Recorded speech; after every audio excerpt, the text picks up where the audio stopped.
Hola, buenas tardes. ¿Sí? Ahora sí.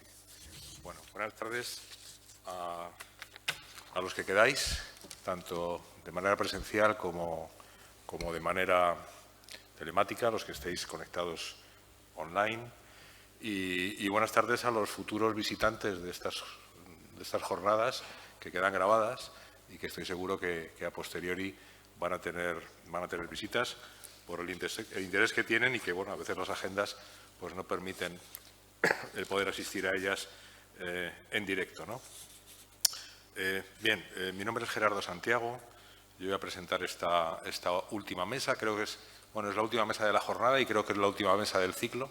O sea, que somos, no sé si el coche escoba o los demás han sido todos teloneros nuestros, ¿eh?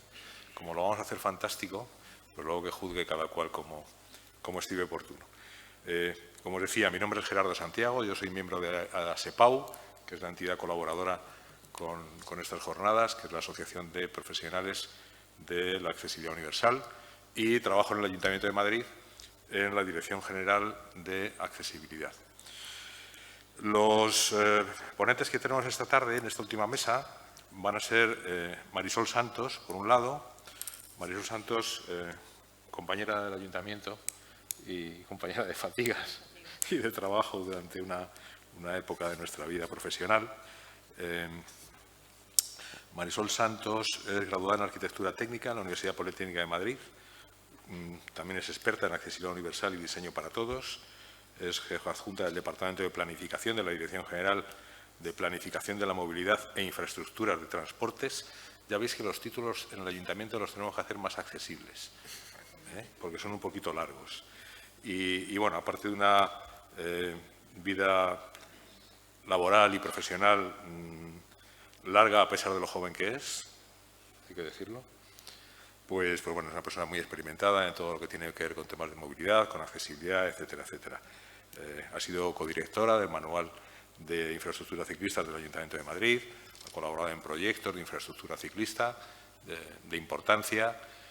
Creo que en su momento llegamos a hacer proyectos como de 200 kilómetros de vías ciclistas en Madrid, de cualquier tipología, que no está mal, no es un mal número.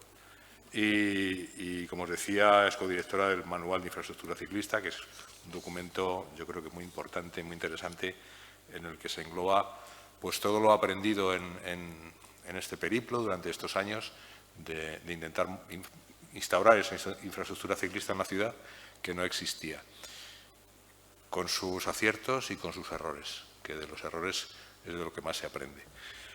Marisol va a ser la primera ponente. El tema de nuestra mesa se llama Convivencia del peatón con nuevas modalidades de transporte. Bueno, en las ciudades el peatón siempre ha tenido que convivir con otras modalidades de transporte, aparte de la puramente pedestre, ¿no? Pero también esto va variando, no estamos en una situación nueva en la historia, ni mucho menos. El modelo de la movilidad urbana ha ido cambiando según han sido las necesidades, los diferentes modos de transporte, pues de imaginaros desde la tracción animal a los automóviles, ¿no?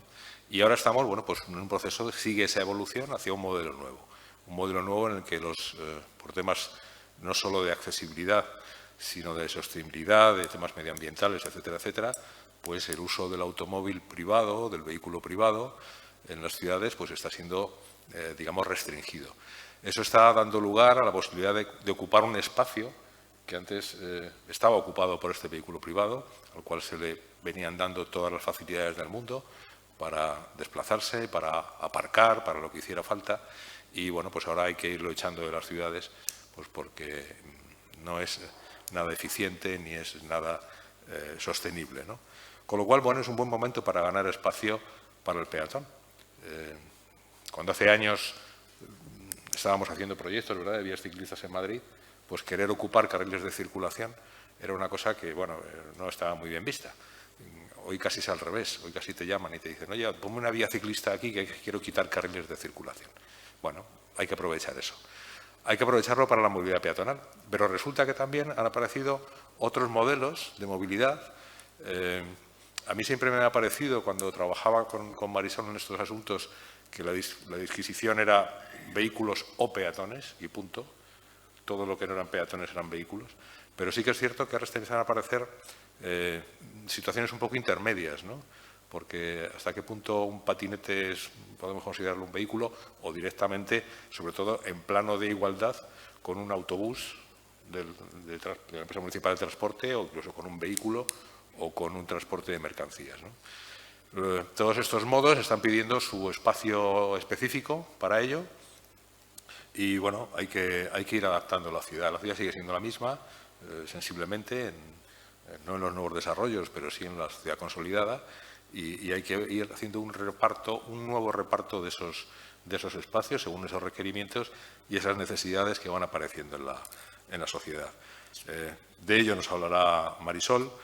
Estaba prevista en esta mesa la participación de María José Aparicio, subdirectora general de Formación y Educación Vial de la DGT, para presentarnos la nueva normativa que ha salido con respecto a los vehículos de movilidad personal, unos nuevos elementos que han aparecido en nuestra sociedad y que cada vez veremos más por la calle, cada vez veremos más. Pero, bueno, lamentablemente por un tema de salud no se ha podido incorporar y, bueno, en ese sentido Marisol le va a hacer un poco la cobertura porque nos va a hablar también de aquello que María José nos iba a hablar. Y, finalmente, pues intervendrá Jordi Bacardit, Senior Public Policy Manager Spain. Ponlo en español la próxima vez, por favor. Y, bueno, Jordi nos va a hablar, es experto en comunicación y asuntos públicos, con dilatada experiencia en campañas publicitarias internacionales, etcétera, etcétera. Y nos va a hablar de la perspectiva de un operador de micromovilidad, operador presente en 420 ciudades, según nos cuenta, y nos va a hablar de cómo abordar la seguridad de los grupos vulnerables. Y nada más por mi parte. No les voy a restar más tiempo a ellos porque luego voy a ser muy estricto con controlárselo. Así que, Marisol, por favor, cuando quieras. Sí. Bueno, buenas tardes a todos. Gracias, Gerardo, por la presentación.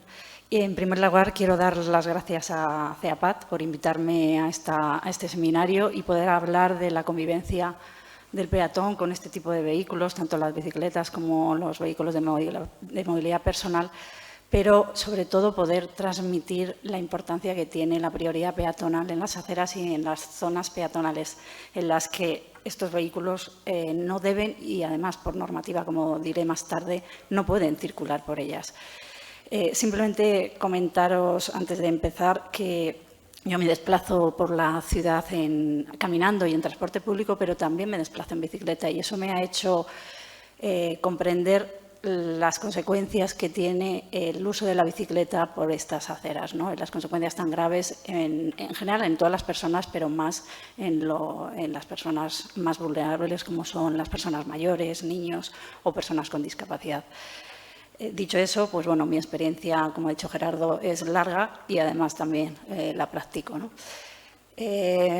Como hemos visto durante estos años, la movilidad de las principales ciudades está cambiando y cada vez están incorporando pues, más opciones de micromovilidad para moverse en la ciudad. Es cierto que estos son mucho más eficientes y menos contaminantes y van en las líneas de fomentar el cambio climático, ¿no? Hay que ir a menos contaminación, pero está claro que cada vez va a haber más en la ciudad y hay que ver cómo regular estos vehículos. Entonces, ante esta movilidad cambiante, pues nos hacemos siempre la pregunta de cómo se puede conseguir una buena convivencia entre ambos usuarios. Pues bajo mi punto de vista y la experiencia que tengo, para mí es aunar todos los conocimientos que hemos ido adquiriendo en accesibilidad, unidos a todos esos conocimientos también adquiridos a lo largo de los años en movilidad ciclista, que son traspasables a los vehículos de movilidad personal. Pero esto no solo vale esto, sino que tiene que haber un apoyo con una normativa estatal y autonómica que te diga por dónde pueden circular estos vehículos. En ese sentido, desde que trabajamos en el ayuntamiento, en este caso, como ha dicho Gerardo, desde hace muchísimos años, quizá desde que empieza el anillo ciclista en el año 2001, siempre hemos tenido muy claro que la separación del peatón y el ciclista tiene que existir. La imagen de la derecha es el anillo ciclista y ahí se separó. Es una plataforma de 6 metros en las que 4 son de la bici y 2 del peatón. Y ha funcionado perfectamente después de tantos años que lleva funcionando. Pero, como también hemos comentado, cómo solucionarlo, en este caso aceras bici, deberían ir hacia el paso del peatón, donde en este cruce tiene que bajar a la calzada la bicicleta y la prioridad es el peatón. Como se ven en las imágenes, hicimos unos planos para ver cómo se determinaba esto, y la foto de abajo es una acera bici en el distrito de Moratalaz, en donde se ve que la vía ciclista se lleva al paso y en ese punto la prioridad es del peatón. Nos importaba también mucho, y esas son fotos también de otro carril bici de aquella época, separar los flujos en el cruce peatonal, separando por donde tiene que ir el peatón y el ciclista y con una separación entre las dos líneas que lleva. Y analizamos también las... Ay, perdón. Ah, perdón. Que no se ven. Ah, perdón. Claro, yo como veo la pantalla, no me... ¿Doy para atrás? No.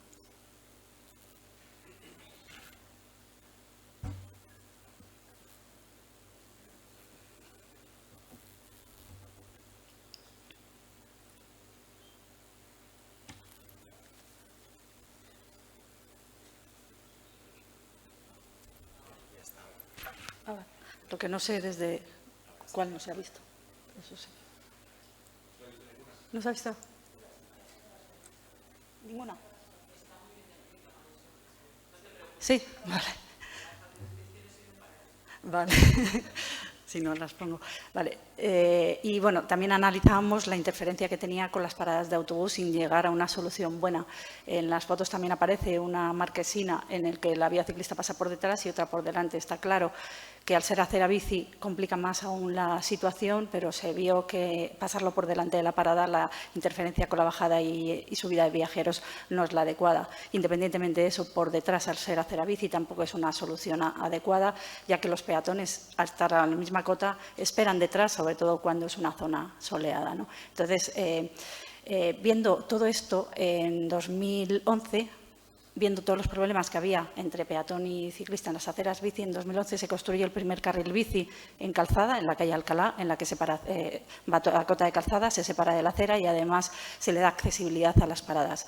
Todavía seguimos mejorando y viendo las mejoras que tienen que tener estos carriles bici, y recientemente en 2022 se acaba de inaugurar una remodelación en la calle Alcalá, en donde aquellos aspectos que había que mejorar, pues se han mejorado, como son la accesibilidad a las paradas. El carril bici se vio que tenía que seguir en calzada, aunque en un momento dado se pensó llevarlo a cota intermedia, pero la mejor solución siempre es que vaya a calzada.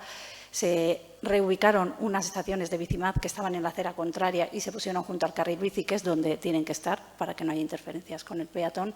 Y además se crearon un paso, este es en la calle Barquillo, un paso tanto para peatones como para ciclistas, bastante demandado, pero en el que, como se ve en la fotografía, está separado tanto la zona peatonal de la zona ciclista. Entonces, a la medida que vamos trabajando, pues vamos mejorando en todos estos años.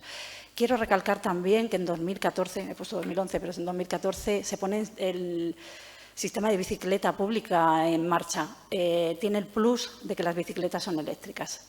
Entonces, lógicamente, al ser eléctricas, tiene mucha más conflicto al llevarlos por las aceras.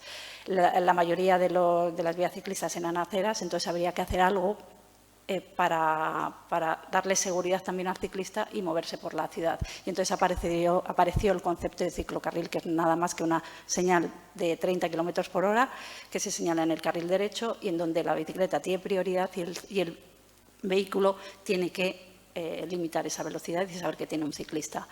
Pongo en evidencia esto porque ahora mismo existen 2.964 bicicletas circulando por Madrid. En 2020 hubo un récord de uso de 17.000 usos, ahora están 15.000 usos diarios, pero es que se está poniendo en marcha ahora un aumento de las estaciones, pero vamos a llegar a 7.500 bicicletas en la ciudad de Madrid, porque va a llegar a todos los distritos. Con esto, pues lógicamente, hay que tener todavía mayor precaución para que las bicicletas vayan por la calzada. Todo esto tiene que ir acompañado, lógicamente, de una regulación normativa. Si esto no existe, por mucho que tengamos conocimientos y hagamos buenas prácticas, ya sabemos que la indisciplina existe y el desconocimiento también de la norma. Entonces, la normativa estatal ya en 2015 definía lo que era un vehículo, lo que era un ciclo y lo que era una bicicleta. El vehículo, pues como veis aquí, es un aparato para circular por las vías que establece la norma.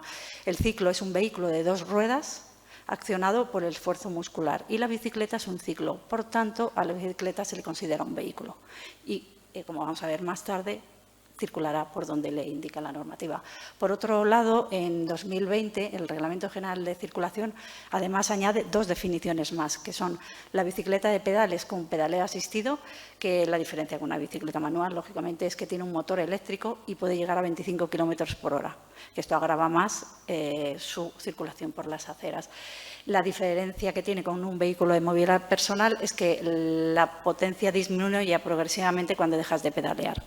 Y por otro lado está el vehículo de movilidad personal, que es un vehículo de 1 o más ruedas que tiene una única plaza, pero está propulsado por un motor eléctrico y tiene un sistema de frenado que no tiene que ver con el pedaleo asistido. Este puede llegar a entre 6 y 25 km por hora y para ello en 2022 se acaba de aprobar se aprobó en enero del 2022 un manual de características de estos vehículos, características que tienen que tener pues, en cuanto a el sistema de frenado, todo lo que tiene que tener. Pero además, si necesitan una autorización expresa para poder circular si no tiene este certificado. Por otra parte, la normativa estatal también regula por dónde tienen que circular las bicicletas y estos vehículos. Entonces, ya en 2003, en el artículo 121, te decía que la circulación de toda clase de vehículos en ningún caso deberá efectuarse por las aceras y demás zonas peatonales. No hablaba nada más que de vehículos. Entonces, se ha ido viendo que con el tiempo estos ciclos eran vehículos, ¿no?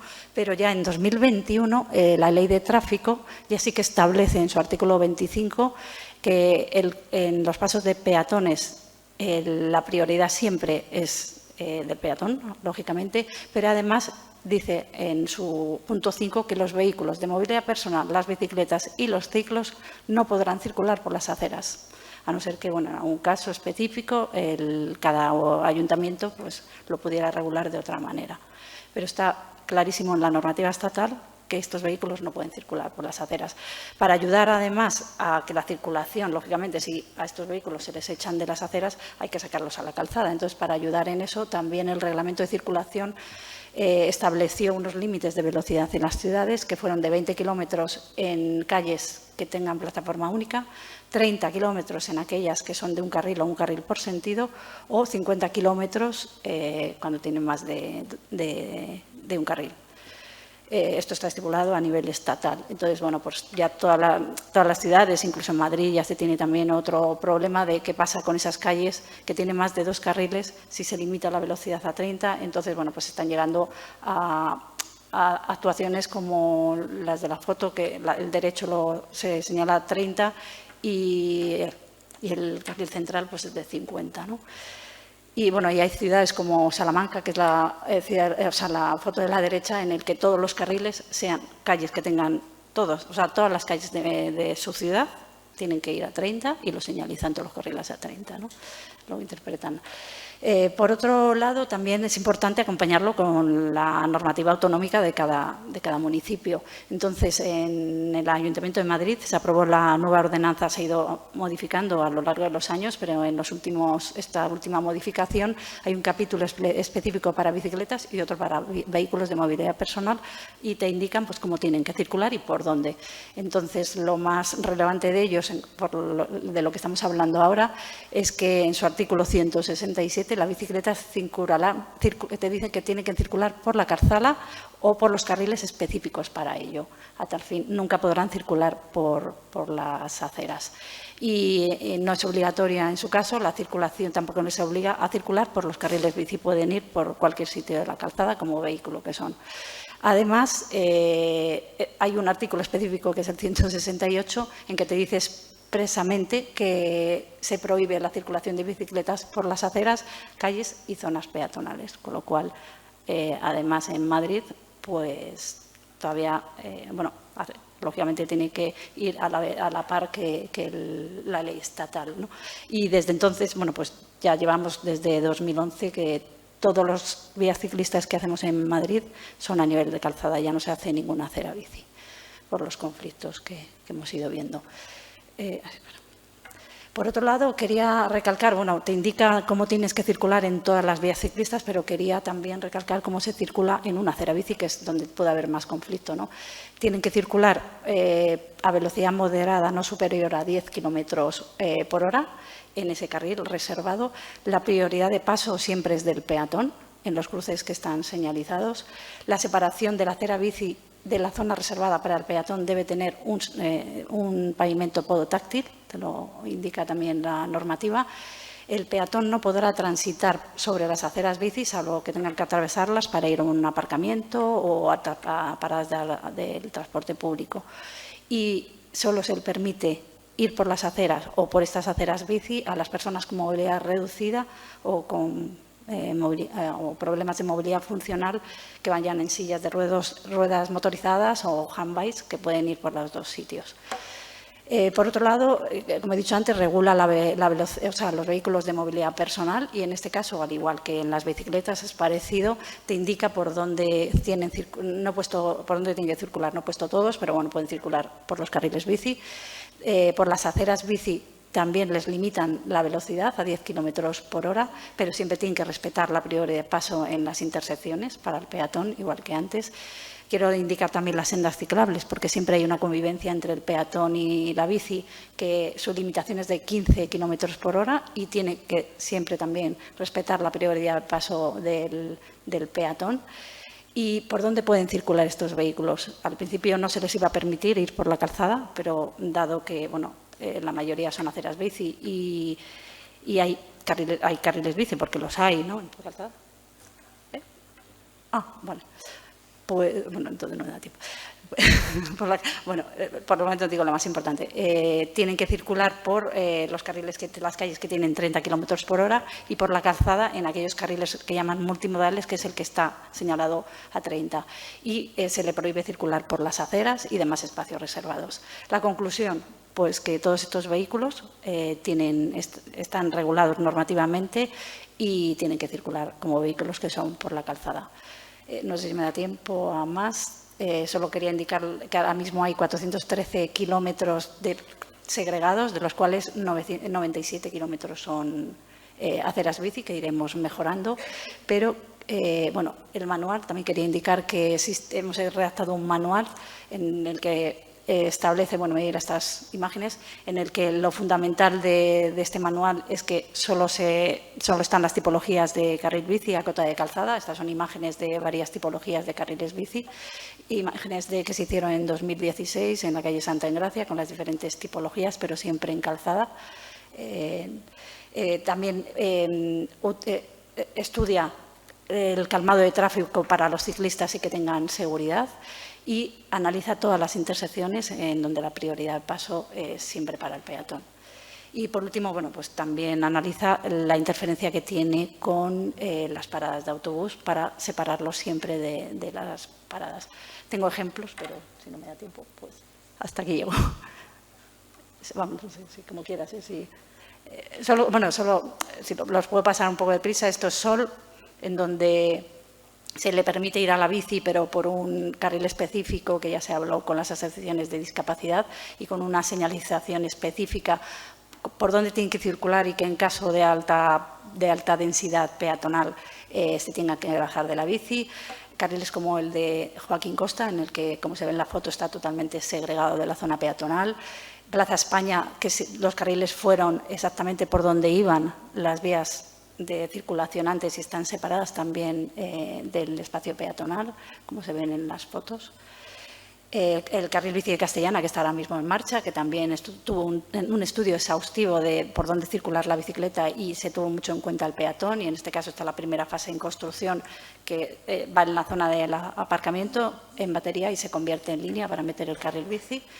fotos que están en obra, como se ve que está totalmente segregado del peatón.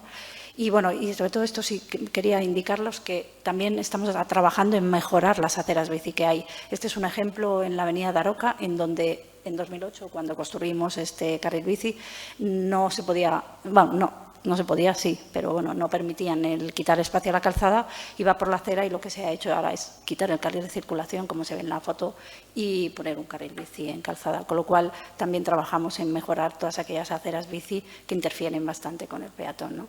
Y por último, ya muy deprisa, también trabajamos en aparcabicis y la mayoría de los aparcabicis también se instalan en calzada. Y aunque te lo permite la norma en acera, solo en aquellas en las que no tienen interferencia con el peatón, para que la bicicleta no vaya caminando por las aceras hasta conseguir para ir a la aparcabicis. Y nada más, no, un poco de prisa, pero muchas gracias.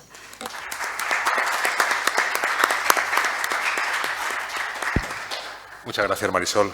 Respira, porfa, que ha sido a velocidad de bici eléctrica. Gracias por el esfuerzo.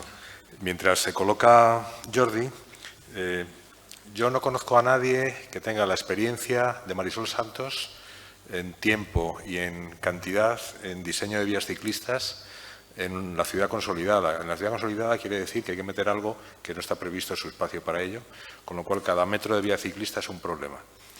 Y eso multiplicado por los kilómetros a los que se ha enfrentado Marisol desde el punto de vista de diseño y desde el punto de vista de la construcción, pues ahí está. Os recomiendo muy encarecidamente ese manual en el que ella, bueno, yo creo que ella dice que ha participado, yo creo que lo ha dirigido y me parece un documento magnífico donde se vuelca esa experiencia sobre lo hecho y sobre todo se habla de las cosas que se han aprendido por los errores cometidos, que eso me parece, aprender de los errores es de personas inteligentes y os lo recomiendo.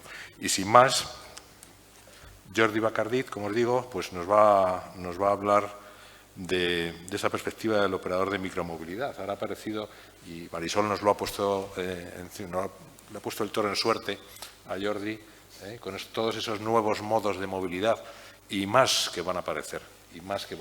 Porque el reparto, por ejemplo, de mercancías es el de última milla, por ejemplo, que es una cosa que también se va a extender, sobre todo cuando nos demos cuenta de que cuando vamos a comprar al centro comercial la leche, que está más barata que en el pequeño súper de barrio, está más barata porque ese último tramo de transporte le pagamos nosotros. Entonces, a lo mejor cuando nos damos cuenta de eso, pues lo compramos al del súper del barrio y ahorramos CO2 para el medio ambiente. Gracias, Jordi, cuando quieras. Bueno, muchas gracias a Gerardo por la presentación. Me oís bien, ¿verdad? Sí. Y muchas gracias también a CEAPAT por darnos la oportunidad de debatir y de pensar conjuntamente desde distintos ángulos cómo podemos mejorar la seguridad de los peatones y en particular de los grupos más vulnerables. Tier Mobility somos el principal operador a nivel mundial de micromovilidad compartida. Estamos operando en 420 ciudades, en 32 países y tenemos una flota total de 300.000 vehículos eléctricos en activo. En los últimos años hemos crecido mucho a la par del desarrollo y el auge de la micromovilidad, como estábamos comentando.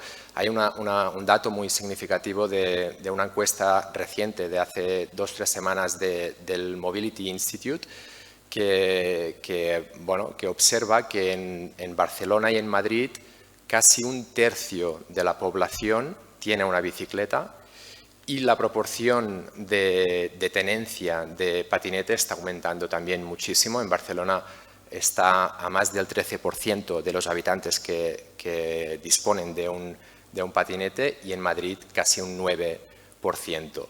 Esto es una buena noticia no solo para nosotros, para los operadores y para el sector, sino que también lo es, como también ha comentado Marisol, para el medio ambiente, porque los patinetes que estamos lanzando en las ciudades de última generación emiten un 80% menos de CO2 por kilómetro que un coche privado de media. Por lo tanto, son cifras muy significativas, y las pocas emisiones que producimos básicamente en la fase de producción y de distribución, ya no producimos en la operación, pues estas pocas emisiones las compensamos con programas de compensación de CO2. Esto es una parte muy buena. También es verdad que somos un nuevo modo de transporte y eso requiere o plantea nuevos retos para la seguridad, y en especial la seguridad de los grupos vulnerables. En nuestra experiencia, operando en 400 ciudades, tenemos una estrategia para ir incrementando, ir mejorando la seguridad de los grupos vulnerables. Básicamente tenemos 3 fases. La primera fase es tener una vía de comunicación muy fluida con los representantes de los grupos vulnerables.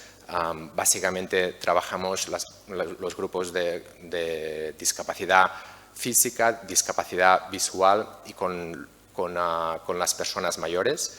Esta es la primera fase, lo inicial, lo que nos da información para pasar a la fase 2, que es de identificar e implementar soluciones para incrementar la seguridad en el conjunto del servicio, ya sea a nivel de hardware del vehículo, a nivel de operaciones, a nivel de software, a nivel de tecnología que podemos implementar en el patinete o la bicicleta.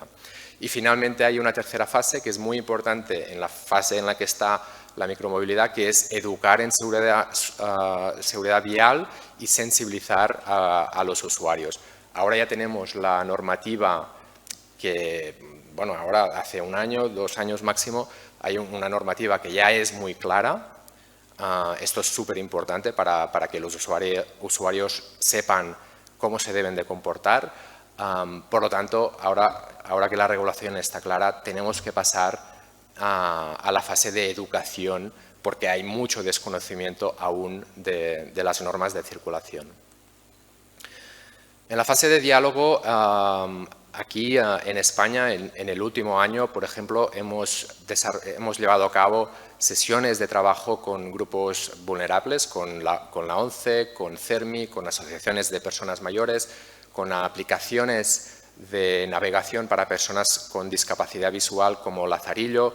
También hemos hecho una encuesta a todos los usuarios de Lazarillo en España para saber qué situaciones les generaba inseguridad y para poder ver cómo podemos dar solución. Y también hemos llevado a cabo talleres de formación con personas ciegas o con baja visión.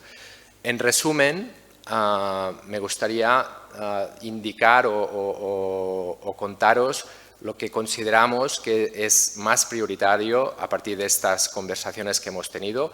Sin lugar a duda, la circulación por las aceras sale en todas las conversaciones como un elemento de riesgo. El segundo, también de forma muy destacada, es el aparcamiento. Básicamente nos piden que haya zonas de aparcamiento obligatorio y que el aparcamiento se garantice que esté ordenado, porque cualquier vehículo que no esté en la zona de aparcamiento evidentemente es un obstáculo que puede ser peligroso. También otro elemento es la velocidad de los patinetes. Esto no afecta tanto a la movilidad compartida, porque todos los operadores podemos limitar la velocidad de forma tecnológica y es muy sencillo. Esto es más bien por los privados que pueden manipular el límite de velocidad e ir más rápido que el 25 km/h. También, y finalmente, también nos piden un canal rápido para reportar cualquier incidencia, un canal que sea rápido, ágil. Por ejemplo, si hay un patinete mal aparcado, que lo puedan comunicar y se pueda subsanar. Esta información en los últimos años hemos ido introduciendo mejoras, como os decía, en los distintos elementos de nuestro servicio. Por lo que se refiere al vehículo, ya hace 1 año o 2 años introducimos colores muy llamativos para que se pudieran identificar más fácilmente y aumentar su visibilidad. También Introducimos la luz de visión durante todo el día para que también sean más visibles, los intermitentes, evidentemente, las luces de frenos. Además, tenemos un teléfono de contacto en el patinete para poder reportar de forma instantánea cualquier incidencia de vehículo mal aparcado y una matrícula que también hemos adaptado para que sea más grande de lo que era inicialmente, para aumentar la lectura y facilitar la lectura de las personas con dificultades. Además, el patinete tiene un centro de gravedad muy bajo con un caballete doble, que esto permite que sea mucho más estable cuando está aparcado, ¿vale? Por lo tanto, aguanta vientos de más de 55 kilómetros por hora y es mucho más estable. Y en caso de que se cayera por cualquier otro motivo, pues tenemos un sensor de vuelco que notifica automáticamente en la aplicación de nuestros operarios para que lo repongan inmediatamente. Estos son algunas de las soluciones que hemos ido implementando en el patinete. En cuanto a las operaciones, pues claro, también son muy relevantes de cara a la seguridad. Nosotros tenemos la política que cada vez que un operario toca un patinete, ya sea para cambiar una batería o hacer una operación de rebalanceo, tiene que hacer un chequeo de los 12 puntos claves de seguridad. O sea, revisan que los frenos funcionen correctamente, que las luces estén en buen estado, las ruedas igualmente. Además, hacemos mantenimiento preventivo, lo que quiere decir que cada 1.300 kilómetros mandamos el patinete al almacén para que los mecánicos hagan una revisión exhaustiva. Como el patinete tiene un diseño modular, es muy fácil de hacer los cambios de piezas y se hace de una forma mucho más optimizadas que en las primeras versiones de patinetes que teníamos. Y además, nuestros patinetes cuentan con un IoT de muchos sensores en el patinete y cada vez, tan pronto como se detecta alguna deficiencia, pues también se notifica directamente a la aplicación del equipo de mantenimiento. En cuanto a tecnología, esto quizás a los que conocéis más del sector ya os sonará un poco más. Nosotros somos capaces de delimitar zonas de velocidad reducida, por lo tanto, de decir que en lugar de circular a 25 kilómetros por hora, que circulen, por ejemplo, a 15, en zonas donde el ayuntamiento considera que hay una densidad de peatones que lo hace conveniente. También hacemos de forma muy fácil delimitar zonas de circulación prohibida. Por lo tanto, normalmente esto suele ser en cascos viejos de ciudades donde no está permitida la circulación, pues cuando un patinete o una bicicleta entra, automáticamente se desacelera el vehículo hasta una velocidad de 5 o 6 kilómetros por hora, que es la velocidad de un peatón.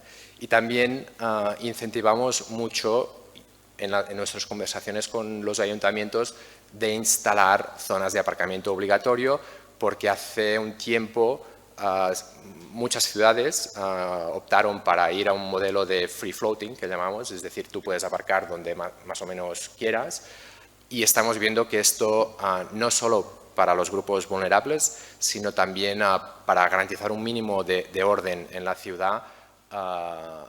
Creemos que es mucho mejor y que todo el mundo poco a poco va tendiendo a adoptar este sistema.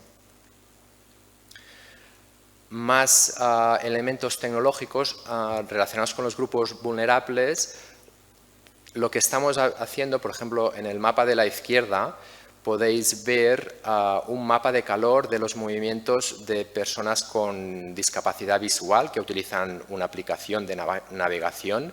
Lo que hacemos es introducir estos mapas en el software de nuestro equipo de operaciones que se mueven por la ciudad e intentamos, en la medida de lo posible, que pues utilizar lo mínimo las zonas con mayor densidad de tráfico de personas con discapacidad o baja visión.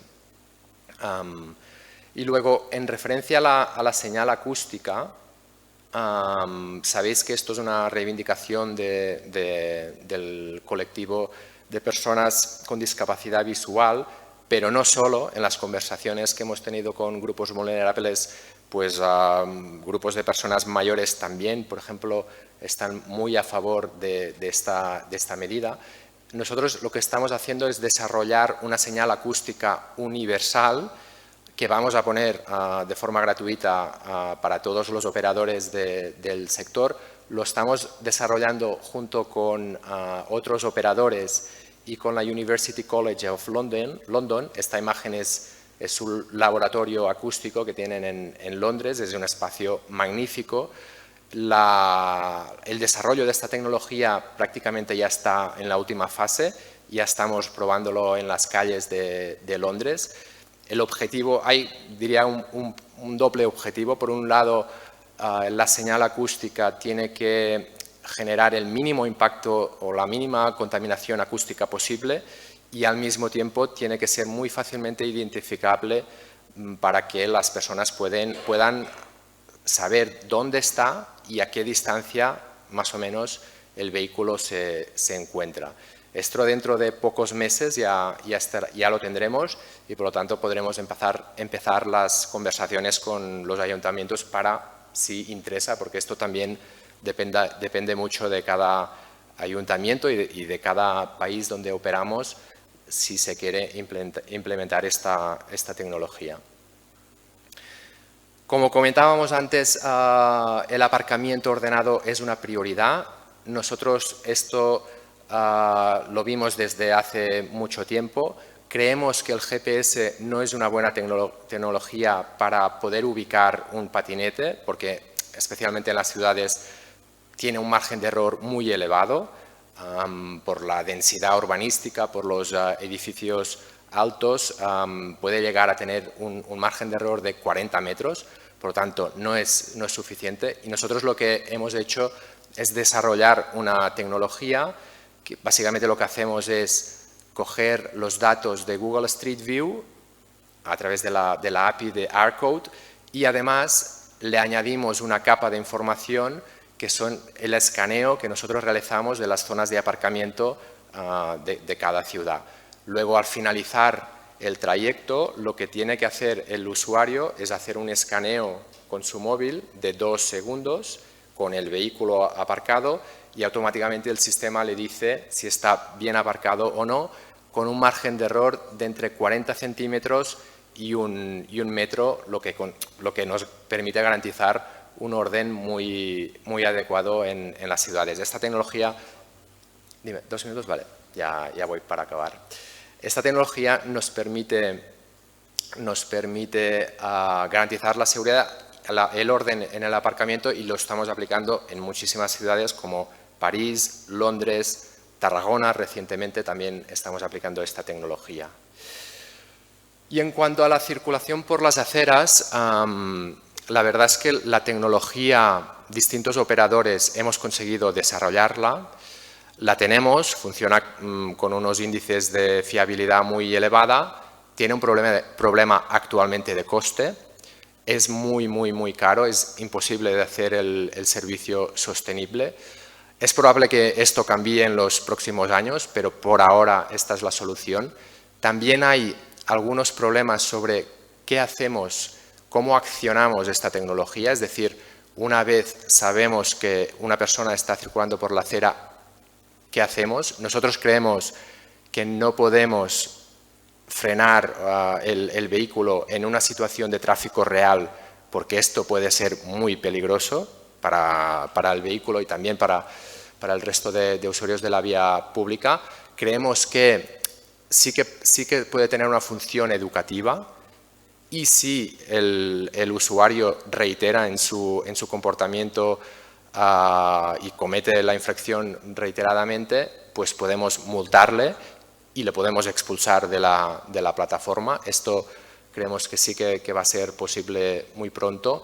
Y también es verdad que hay otras tecnologías que no son tan caras y que se están desarrollando, como por ejemplo los sensores de movimiento que permiten saber con una fiabilidad no tan grande, no tan elevada como las cámaras, pero sí nos permiten identificar cuando circulan por aceras los vehículos. Esto va a llegar, creemos, más pronto que las cámaras en los patinetes.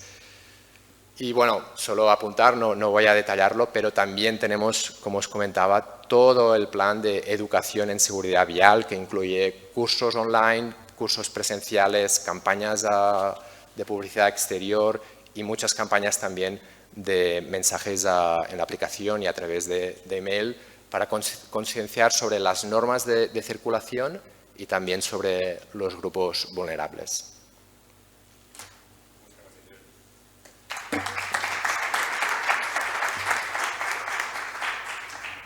Pues vamos a pasar el turno de preguntas. Si alguien de los asistentes o de los que están de forma telemática, los que se lo vean en diferido no van a poder preguntar, es una pena, pero bueno, es lo que hay. Mientras alguien se decida a levantar la mano por ahí, me ha encantado, Jordi, tu presentación, la tuya también, Marisol. Pero no, a mí lo de los modos estos de movilidad así un poco tipo patinete y tal, tenía cierto rechazo con ellos, porque sí que es cierto que al principio de la utilización generaba bastantes problemas, sobre todo a los peatones, pero la verdad es que me ha encantado el ver cómo tenéis detectados todos los problemas de funcionamiento y les estáis poniendo solución a todos ellos, con lo cual, chapó, y además a una velocidad importante. Ese tipo de vehículos, fijaros sobre el tema de sostenibilidad, por ejemplo, ¿no? Para transportar a una persona, pues en vez de llevar un coche que pesa, aunque sea pequeño, no sé cuántos kilos y que ocupa una superficie de estacionamiento, pues poder movernos en estos modos mucho más pequeños, pues es interesante medioambientalmente. Estamos en una ciudad cuyo clima, algún día como hoy, es excepcional y el clima permite ese tipo de movilidad, pues aprovechémoslo. Muchas gracias, Jordi. ¿Alguna pregunta por ahí? Sí, hay una pregunta. Perdona, Chisca, ahora te paso el micro. Hay una pregunta que, bueno, yo creo que se ha hecho al final de la primera mesa, pero te la hago a ti, Marisol, bueno, o a Jordi, sobre bicicletas, pero preguntan que si hay algún desarrollo de bicicletas autónomas que permitan su uso por personas ciegas o personas con baja visión. Que yo sepa, no. Gracias. Hola. Bueno, yo quería poner en valor un poco el proyecto de Tir Mobility con la aplicación esta que ha comentado Jordi, sobre todo porque, igual que se comentó en la primera mesa, no, perdón, en la segunda, la asociación de una aplicación para personas con discapacidad es una aplicación específica de guiado de GPS con algo que tiene poco, parece que podía tener poca relación, como son los vehículos, vamos, los patinetes en este caso, ¿no? Que es un elemento súper conflictivo y súper peligroso para personas con discapacidad, sobre todo personas con discapacidad visual, ¿no? Y bueno, pues no sé si quieres explicar un poco más el proyecto y bueno, cómo lo estuvisteis trabajando y demás. Y luego a Marisol, si realmente, vamos, si en el Ayuntamiento de Madrid contempláis un poco la educación, el tema de educación vial con el tema de las bicis y tal, ¿tenéis algún proyecto también en ese sentido? Perdona, ¿puedes repetir la pregunta que no he acabado de entender? Bueno, igual es que ya suena un poco tardía así y ya no me he explicado muy bien. No, que si querías comentar un poco el proyecto, vamos, cómo estuvisteis trabajando con la aplicación de Lazarillo para detectar un poco las necesidades del colectivo de personas con discapacidad visual en este caso.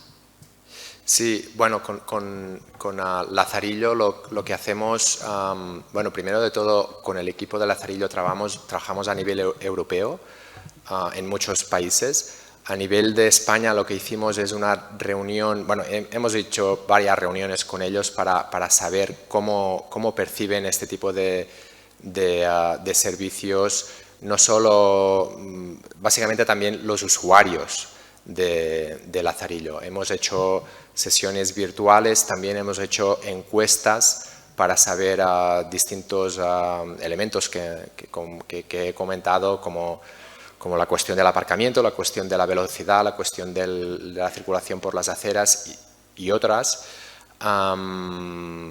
Y también intercambiamos estos mapas de calor que nos van muy bien para poder organizar nuestras operaciones, y finalmente también colaboramos con Lazarillo proporcionando las zonas de aparcamiento en las ciudades donde operamos, de forma que están incluidas en la aplicación para que los usuarios sepan dónde están estas zonas de aparcamiento.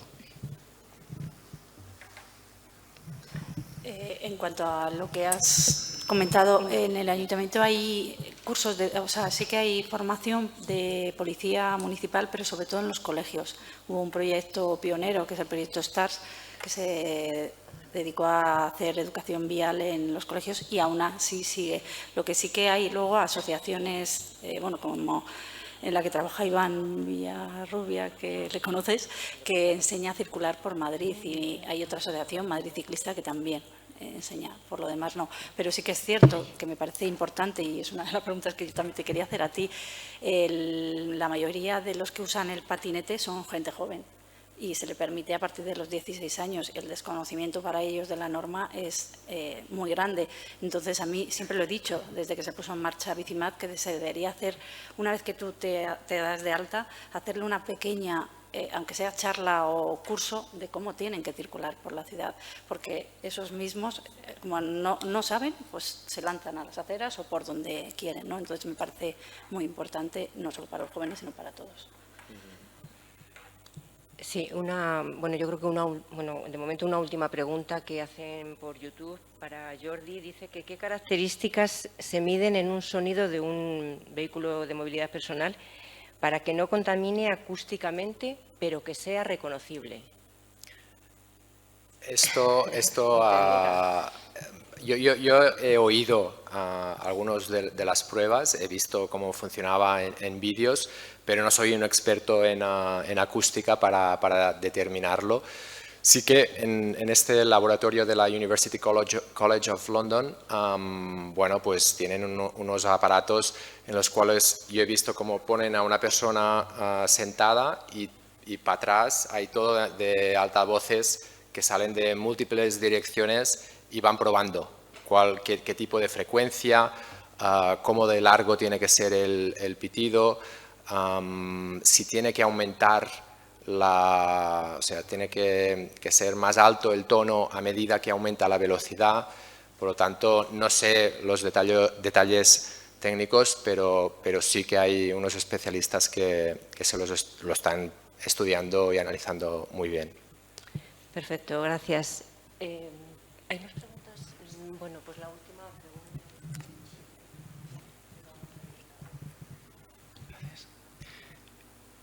Gracias. Enhorabuena a los dos. Marisol, Jordi, yo creo que ha sido una sesión muy interesante. Quería dirigir una pregunta a Jordi. En base a vuestra experiencia, que operáis en cientos de ciudades, yo creo que manejáis muy bien los datos, tenéis un gran conocimiento del comportamiento de los usuarios y demás. ¿Cómo crees que afecta para el uso masivo de este tipo de micromovilidad, léase patinetes o bien bicicletas, el hecho de que haya unas infraestructuras con carriles segregados para este tipo de vehículos? Bueno, esto es para nosotros es un tema muy importante, es decir, como más kilómetros de carriles bici segregados haya en una ciudad, más aumenta el uso de nuestro servicio. Es una relación directa. También, por cierto, está muy relacionado con el uso de las aceras, es decir, de hecho hay un estudio de una consultora que se llama Agora, en la ciudad de Oregón, en Portland, Estados Unidos, en los que analizaron que en las zonas donde no había carril bici y se tenía que compartir la calzada con los coches, llegaban a haber hasta un 40% de los usuarios de patinete y bicicleta que utilizaban las aceras. Cuando había un carril segregado, ya pasamos al otro extremo, carril bici y además segregado del tráfico y de los peatones, no había virtualmente ningún patinete que circulara por las aceras. Esto no quiere decir que, o sea, la norma se tiene que conocer y respetar siempre, pero sí que hay una relación muy directa entre infraestructura segregada para micromovilidad y utilización de estos servicios y utilización correcta en el sentido de que no se utilizan las aceras. Muchas gracias. Por completar un poco lo que acaba de comentar Jordi, lo importante es que la legislación finalmente se ha dado cuenta que con quien hay que compartir ese tipo de vehículos no es con los peatones.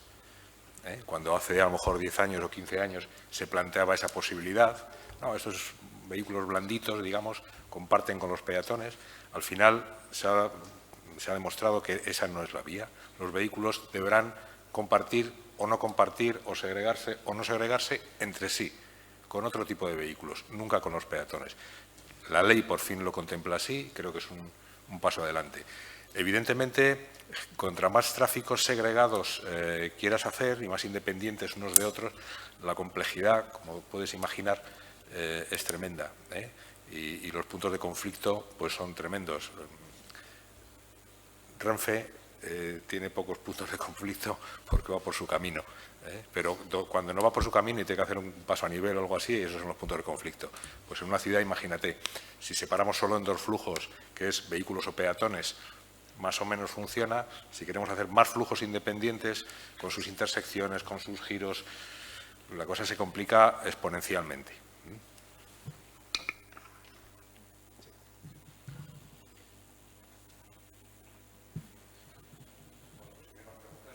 Sí, con esto vamos a dar por finalizada esta jornada.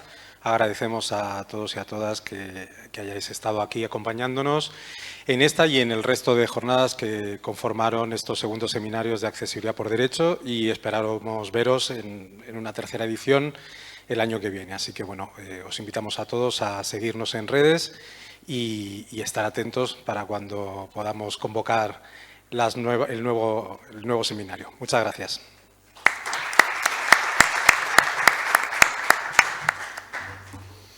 Pues muy interesante también, sí, toda la parte de la normativa.